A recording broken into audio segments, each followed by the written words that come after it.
அதனால உண்மையா இருங்க. உண்மை இருந்தா தான் ஒருத்தர் நம்ப முடியும். நீங்க நம்பிக்கை போயிடுச்சுன்னா அப்புறமா குடும்பம்ன்றது செதஞ்சு போயிடும். ஒண்ணு இல்லாம செதஞ்சு போயிடும். எத்தனையோ சாமர்த்தியசாலிகளை நான் பார்த்திருக்கேன். நிறைய பிடிப்பட்டவர்கள் கவுன்சிலிங் வந்தவங்கள நான் பார்த்திருக்கேன். அந்த மனைவி வந்து படிக்காதவளா இருப்பா. பாவம் அது ஒரு கிராமத்துல இருந்து பிடிச்சிட்டு வந்திருப்பாங்க.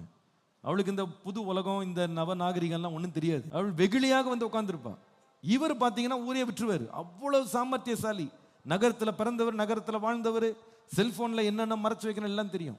இந்த பெரிய சாமர்த்தியசாலி கூட மனைவிக்கு ஒண்ணுமே தெரியாதுன்னு ஃபோல்டர்லாம் போட்டு வச்சிருப்பாரு. ஒரு நாள் ஃபோல்டர் கழண்டுடும், ஒரு நாள் பாஸ்வேர்டு என்ன ஆயிடும், ரிலீஸ் ஆயிடும். படிக்காத மனைவி நினைச்சிட்டு இருப்பார், அந்த அம்மா கரெக்டா எவிடன்ஸை போட்டோ பிடிச்சி உட்காந்துருக்கும், மாட்டிக்கிடுவார். அதனால குடும்பம் நடத்துறவங்க மட்டும் தயவு செய்து பொய்யை நம்பி மாத்திரம் என்ன பண்ணிடாதீங்க. குடும்பம் நடத்தி வெற்றி கண்டுடலான்னு மட்டும் தயவு செய்து கனவு காணாதீங்க.